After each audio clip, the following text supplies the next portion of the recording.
Hi friends, இன்றைக்கி என்ன சமையல்னு பார்ப்போமா? வீடியோவை கடைசி வரைக்கும் பாருங்கள், மறக்காமல் சப்ஸ்கிரைப் பண்ணிவிடுங்க. சரி வாங்க வீடியோக்குள்ளே போகலாம். ஃபஸ்ட்டு 2 உருளைக்கிழங்கு எடுத்து நல்லா தண்ணியில் கழுவி எடுத்துக்கோங்க. நெக்ஸ்ட்டு தோல் சீவுறது இருக்கு இல்லையா, அதை எடுத்து தோல் சீவி எடுத்துட்டு, இந்த ஃப்ரெஞ்ச் ஃப்ரைஸுக்கு போடுற மாதிரி உருளைக்கிழங்க நல்லா கட் பண்ணி எடுத்துட்டு, அதை அப்புறம் க்யூபாக குட்டி குட்டியாக கட் பண்ணி எடுத்துக்கோங்க. ஏன்னா குட்டி குட்டியாக கட் பண்ணால் சீக்கிரமாக வெந்துடும், அதனால தான் நான் குட்டி குட்டியாக கட் பண்ணுறேன்.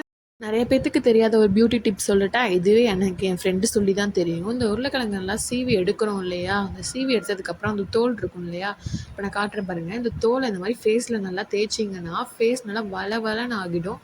அதாவது பிம்பிள்ஸ்லாம் இருந்துச்சுன்னா பிம்பிள்ஸ்லாம் காணாமே போயிடுது ஃப்ரெண்ட்ஸ். ஒரு டைம் ட்ரை பண்ணி பார்த்துட்டு போயிடுச்சா இல்லையான்ட்டு எனக்கு கமெண்ட்ஸில் சொல்லுங்கள். இது தேய்ச்சிட்டு ஒரு 10 நிமிஷம் விட்டுட்டு அதுக்கப்புறம் கழுவி எடுத்துக்கோங்க. நம்ம இந்த ரெசிபிக்கு வெங்காயமும் எதுவும் சேர்க்க போகிறதில்ல. ஒரு டைம் வெங்காயம் எல்லாமே செஞ்சு பாருங்கள், உருளைக்கிழங்கு நல்லா தான் இருக்குது. நானும் ஃபஸ்ட் டைம் செய்யும்போது நல்லா இருக்காதோன்னு தான் நினச்சேன், பட் நல்லா தான் இருக்குது. நீங்களே செஞ்சு பார்த்துட்டு எப்படி இருக்குன்னு கமெண்ட்ஸில் மறக்காமல் சொல்லுங்கள். நெக்ஸ்ட் இதுக்கான மெயினே ஒரு பூண்டு தாங்க. உங்களுக்கு எவ்வளோ பூண்டு பிடிக்குமோ அவ்வளோ கூட சேர்த்துக்கலாம். பூண்டு இருக்குது இல்லையா, அதை எடுத்து நல்லா குட்டி குட்டியாக கட் பண்ணிக்கோங்க, தோலை உரிச்சிட்டு.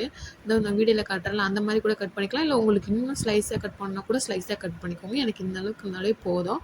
நல்லா ஸ்லைஸாக கட் பண்ணி எடுத்துக்கோங்க.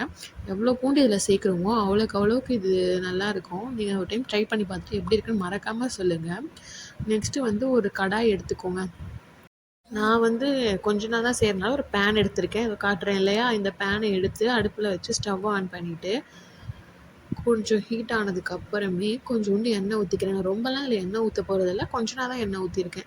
சில பேர்லாம் ரொம்ப அதிகமாக எண்ணெய் ஊற்றுவாங்க, நான் கொஞ்சம் தான் எண்ணெய் ஊற்றிருக்கேன். எண்ணெய் ஊற்றி எண்ணெய் காஞ்சதுக்கப்புறம் கடுகு போட்டுக்கோங்க. கடுகு பொரிஞ்சதுக்கப்புறம் உங்களுக்கு எவ்வளோ கருவேப்பிலை பிடிக்குமோ அவ்வளோ கூட போட்டுக்கலாம். எனக்கு கருவேப்பிலாம் ரொம்ப பிடிக்குன்றதுனால நான் கருவேப்பிலை அதிகமாகவே போட்டிருக்கேன். வீடியோவில் பார்த்தாலே தெரியும் எவ்வளோ கருவேப்பிலை போட்டிருப்பேன்ட்டு. கருவேப்பிலை போட்ட உடனே பார்த்தீங்களா, டேரெக்டாக உப்பு போட்டுட்டு, உப்பு தேவையான அளவுக்கு நீங்கள் போட்டுக்கோங்க. அதுக்கப்புறம் கொத்தமல்லி தூள் போட்டிருக்கேன். அதுக்கப்புறமே தனி மிளகாய் தூள் இருக்குல்ல, அதை நான் ஸ்பூனில் எடுக்கும்போது தான் கொஞ்சம் அதிகமாக இருக்க மாதிரி இருக்கும், ஆனால் நான் கொஞ்சமாக தான் போட்டிருக்கேன். இது எல்லாத்தையும் போட்டு நல்லா வதக்கிட்டு இதில் பூண்டு சேர்த்துக்கலாம்.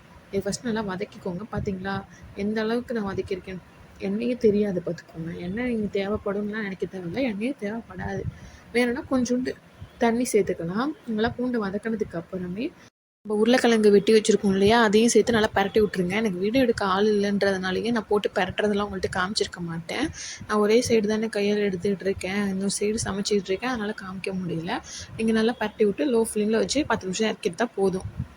அப்படியே எங்கிட்ட சாம்பார் கொதிச்சு வந்துருச்சு. சாம்பார் கொதித்த உடனே கொஞ்சம் சாம்பார் பொடி போட்டுட்டு அதுக்கப்புறம் மாங்காவை போட்டு இறக்கி பாருங்கள், அந்த டேஸ்ட் நல்லாயிருக்கும். ஏன்னா சாம்பார் கொதிச்சதுக்கப்புறம் சாம்பார் பொடி போட்டால் தான் அதோட டேஸ்ட் நல்லா அதில் இறங்கும். அதுக்கப்புறம் மாங்காவை போட்டு ஒரே ஒரு கொதி வந்ததுக்கப்புறம் அப்படியே ஆஃப் பண்ணி வச்சிட்டிங்கன்னா அந்த சூட்லேயே மாங்காய் வெந்துடும். நீங்கள் திரும்பி சுட வைக்கணும்னு கூட அவசியம் இல்லை. அப்புறம் எல்லாத்தையும் சாமிக்கு எடுத்து வச்சு படைச்சாச்சு. ஏன்னா எனக்கு பர்த்டே இல்லையா, எல்லாத்தையும் படைச்சிட்டு சாப்பிட்டுட்டு அதுக்கப்புறம் வெளியில் போயிட்டு வந்துட்டோம். சரி ஃப்ரெண்ட்ஸ், நாளைக்கு வேறு ஒரு வீடியோவில் பார்க்கலாம். அது வரைக்கும் சேனலை சப்ஸ்கிரைப் பண்ணுங்கள், மறக்காமல் லைக் பண்ணிவிடுங்க. உங்களுக்கு ஏதாவது சொல்லணும்னா கமெண்ட்ஸில் சொல்லுங்கள். பாய்.